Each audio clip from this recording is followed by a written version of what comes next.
Landlife is an international company dedicated to restoring degraded land. Based in the Netherlands, Landlife have operations in 5 countries across the globe, including Australia, and bring a unique perspective to the international interest in land rehabilitation. Jeroen Van Veen is one of Landlife's field officers based in Wedderburn. Welcome, Jeroen. Jeroen, can you give our audience a sense of the scale of Landlife's land rehabilitation efforts, particularly in this part of Australia? Yeah, we started in Australia in 2019.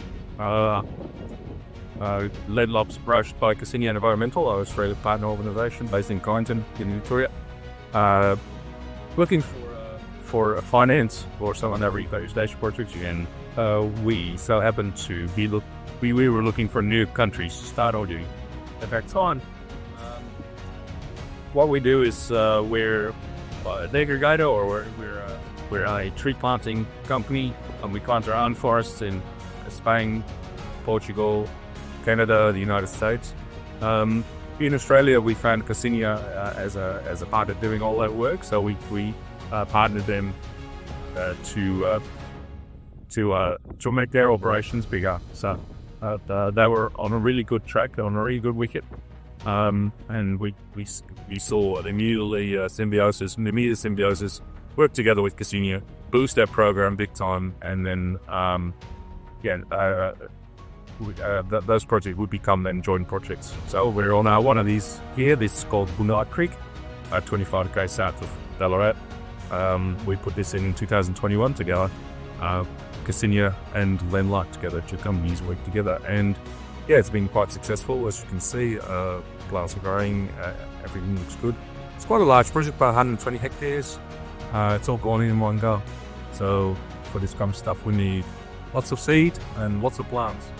Yeah, so direct seeding is part of your implementation as well as planting tube style. Yeah, I've been involved in research in Australia for a long time, and in the 2010s, we just used direct seeding as the sole method. The weather was more predictable, the winters were pretty much guaranteed, and moisture. Of course, the millennium drought was already starting to throw that whole picture out of the window. Then came the record weather of 2010, 2011. Then in a really, really harsh drought again, and lots of heat waves around 2014 all the way to 2019, leading up to those catastrophic fires, 2019, 2020. And then, of course, we've had 3 incredibly wet years again, 4 now. So that whole predictability of the weather was no longer giving us the results that we were used to. We were just used to seeding in May, June, and then by August, September, we'd see the first plants, etc., and everything was dandy from there on. But what we saw happening was every time we had a really dry year, we would just get wattles and no eucalyptus. And then in really wet years, we were just getting eucalyptus and no wattles. And so we just couldn't get the mix right anymore. And so since then, we've deviated from our previous method of only direct seeding, and we're now planting saplings as well. So what we do now is that we have one line of direct seeding, one line of eucalyptus saplings, and then one line of direct seeding again. So in the direct seeding, we put all the wattles, but also still a bit of eucalyptus. And then we guarantee that the canopy species are in the right volume with the saplings, and then the yipabi walls, etc., can spread from where they grow up in the seed mode. That way we can predict the ratio between shrub species and canopy species better, and we get a more diverse result and a better for biodiversity. Great. And so what does the future hold for this sort of work? Is it increasing, and what are the factors that are driving? So that's a really big question. I'll try to answer really in my succinct manner. But we see this type of business growing quite rapidly. So there's an increasing demand in the world for carbon offsets, really. Now, shouldn't mistake this for the normal form of carbon offsets in Australia is what's called human-induced regrowth or restoration, which means we just leave a bit of land alone and the trees grow themselves out of nothing. This is seen to be not very substantial and lots of controversy around that. But we're actually actively put the trees back in the land. So this is a very, very small part, less than about 2% on the whole carbon market. We think this is going to grow this because this is the right stuff. This is the real stuff. This is actual sequestering carbon by actively putting plants in the ground. And you can't deny that what you see here holds already, after 3 years of planting, a lot more carbon than what it did before we put the trees in. So we actively show we are sucking carbon out of the atmosphere and putting it in the ground. The carbon, the soil carbon and the biomass carbon of this block is significantly higher than what it was 4 years ago. So companies see this. It's a lot more expensive than the previous carbon credits they were buying, but they turn out to be junk. So they bought a lot of junk carbon credits that actually didn't do the job. And they see our product, and they say, oh, these guys are doing the job, actually taking carbon out of the atmosphere. But not only that, it's also restoring biodiversity. And the international trend at the moment is to then move away from carbon credits because of the limited scope of that. And there's an increasing recognition that the biodiversity crisis worldwide is a twin issue with climate change and global warming.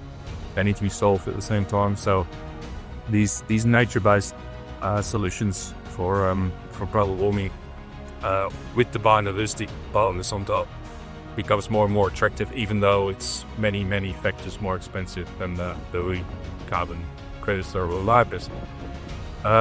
We see this increasing. Just as an illustration, we started with 50 hectares in Australia in 2019. We're now doing 1,000 hectares each year. Up until last year. This year we'll reach the 1,600 hectares. We're confident that by 2028 we'll hit the 12,000 hectares a year. So that's quite the jump up from 50 hectares in 2019 to 12,000 hectares in 2028 in a 9-year period. That's not exorbitant growth. And I guess that means a bigger demand for seed. All these plants, whether they come from a nursery or whether they're direct seeded, are coming from seed collected by native seed collectors. And it's there used to be quite an industry when the federal and the state governments were actively involved in landscape restoration. They're hardly involved now. So in the 1990s and the 1980s, there was quite a healthy seed collector community around. That sort of has dwindled off. The older people that retired were not replaced. It just wasn't the demand through. We're pushing the demand right through the roof now, and the demand now is higher than what it ever was. But the number of seed collectors that are collecting big volume seed has not filled that gap as yet. So helping to create a supply chain that we can count on to future to deliver 12,000 hectares a year. That's an enormous amount of seed. Yeah, we're using about depends a little bit on the project. We're using somewhere between 400 and 800 grams per hectare. Yeah. It takes a lot of seed collecting just to get 800 grams to you. So you imagine if we want to do 12,000 hectares, it's 12,000 times say 600 grams. Yeah, that's a lot of seed. That's more seed than the Crescent Seed Bank holds at present in their vaults, in their cool room. So we really like to see that increase, and I think it's a great opportunity for young people to start their own business, for instance, but also for indigenous mobs. It's a great way of creating an economy out of restoring the landscape. Yeah, and with our projects that are all financed by private money from overseas, we have projects we prove that we can actually make an income. This is an exportable commodity, what we're doing. The restoration of the landscape is an income earner for us. And we can come on board with that and be part of that new economy of caring for land and start a career in seed collecting. You learn everything there is to know about the land. You learn the names of all the plants, what their function is when they flower. You'll learn all that stuff on the job. So you'll be an expert in your own environment, an expert in the land, in the whole of Victoria, and you earn money doing it. It's fantastic.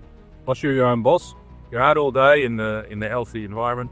It's just a fantastic job. I started as a native seed collector in the 1990s. Okay. And that's how I rolled into the environment field. Yeah. And, but this is where I am today now, managing hundreds of thousands of hectares of re-veg. But just starting off, just going with my old second-hand car and trailer out the bush collecting seed. So I know exactly how it works and where it leads to. Yep. And it's interesting that the private sector is what will drive this industry more so than government. Yeah, there's two things that I can say about that. One thing is that this has always been my vision that if we live under the rules of the capitalist system, then logically the things that become rare should become worth money. And nature is critically rare. And we rely on that. Humans need nature. We can't live without biodiversity. So logically, nature is becoming sought after, and therefore it's becoming easier and easier to attract private investment into nature. And the other thing is that, and this is not in particular about a particular location or a particular political party or country even, but generally globally, governments have withdrawn their responsibility about caring for the environment. It's always been the sector that they've cared for the least. Yeah. The economy, industry, social welfare, housing, transport, aged care, all those things trump the environment. And slowly but surely, incrementally over the last 30 years or so, governments have withdrawn from them. So there's a big gap there. And all these private companies worldwide, big multinationals too, they see that now and understand that that is actually a threat to their business model. So insurance companies are quite a large investor in us. We had quite a number of insurance companies as clients, they're still seeking. They're sort of testing the water. What can we do? So they look at what we offer: revegetation on a large scale, biolinking the landscape worldwide, creating new reserves. They think that's a viable option financially as well for them, and probably better than just do nothing. But these days, we have lots of people just knocking on our door what it took of work. So we don't actually have to go out to find finds anymore. We have enough finds now, so we can revegetate any land that comes our way. The bottleneck is now seed supply and land exile. So we concentrate on that now. Our sales teams have stitched up the find houses, so just need to find the land and we need to find the seed.